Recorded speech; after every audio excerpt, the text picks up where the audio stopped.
Good day, everyone. I'm Mark Vello, and you're listening to Headline News. DNI delays report. Leftwing-media misleads public opinion about it.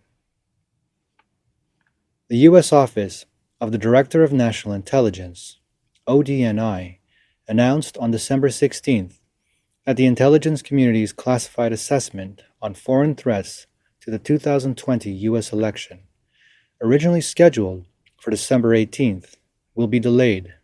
Both the far left and conservative media outlets have reported on the announcement, with different interpretations.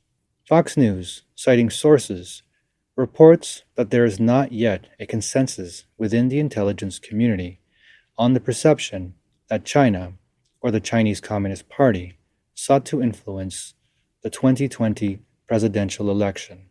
However, Director of National Intelligence John Ratcliffe wants intelligence that is reflected accurately and honestly with regard to China and everything else.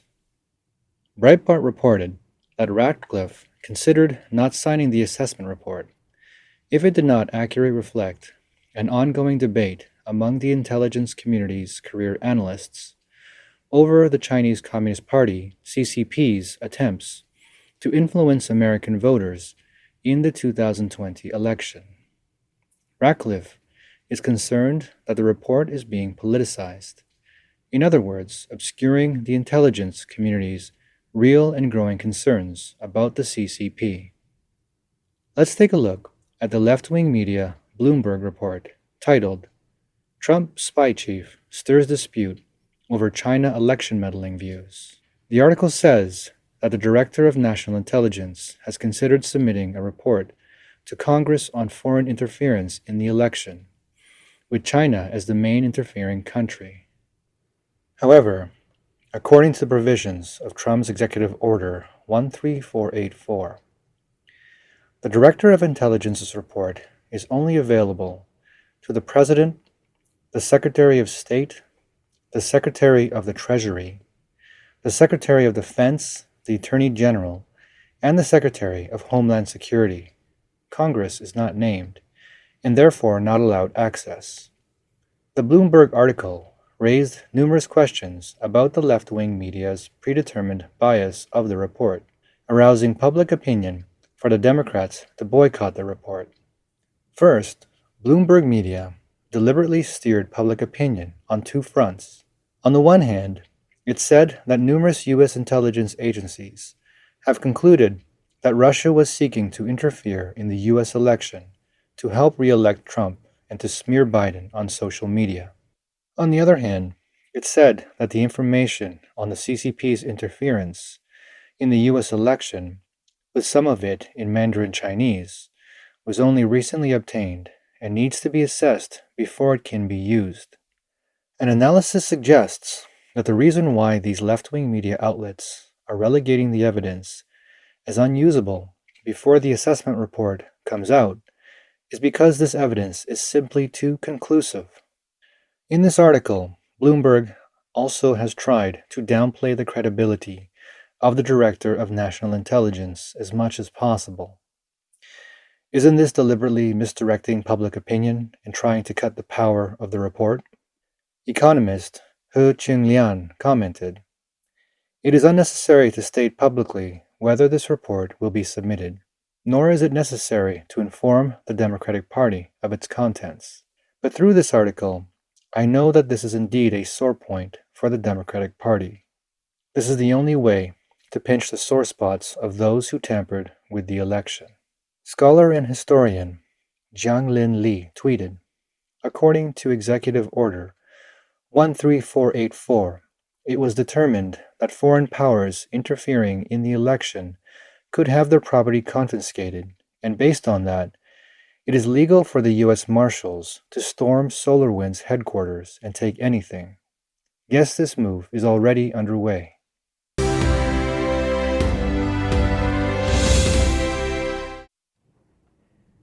Intel source: Trump did win the election. Another prominent figure has made a big announcement about the widely disputed U.S. election results. Maria Bartiromo of Fox Business dropped a bombshell on her morning show on December 16th. The award-winning journalist told viewers that an intelligence source told her that Trump had indeed won the 2020 election. The source said that it is up to the Supreme Court to hear suits from other cases across the country to stop the clock. Earlier, the Supreme Court declined to hear Texas Attorney General Paxton's lawsuit against 4 battleground states. Posters on the Glock Talk forum commented, "Maria is amazing. She is one of the few journalists I respect. Maria is an outstanding journalist. She would not have made such a statement without the support of a reliable source." A Chinese tweeter commented, "The source of this famed journalist should be reliable. Perhaps an intelligence officer on instructions is using the Fox platform to convey information."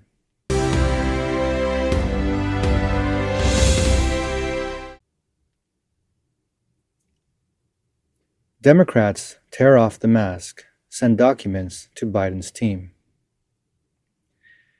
Even before the results of the U.S. presidential election are known, a group backed by congressional Democrats touting secular America has been eager to send a 28-page document to the self-proclaimed President Biden's team, blatantly challenging the freedom of religion of the American people.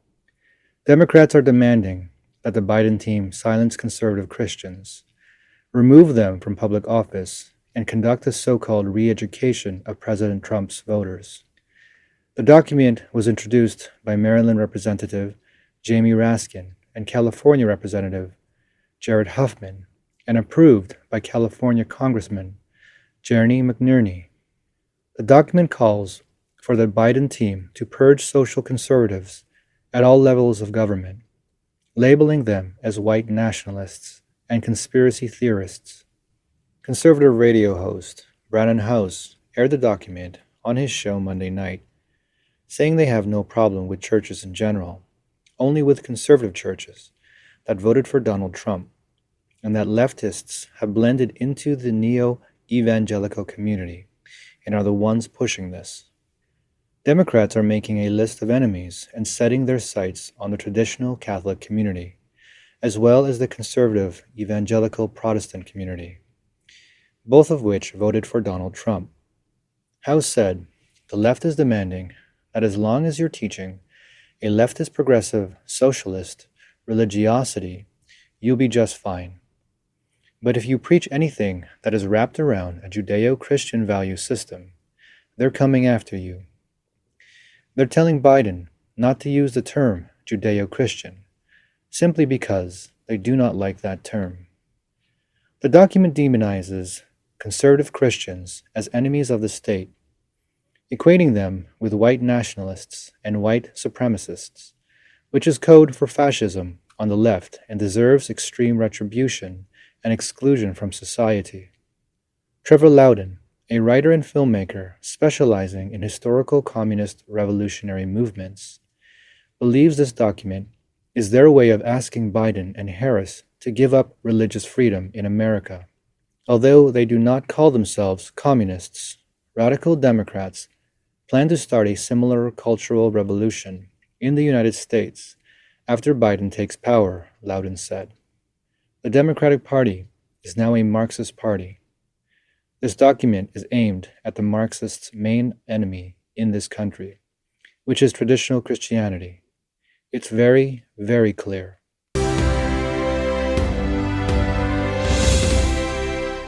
French President Macron tests positive with corona/CCP virus.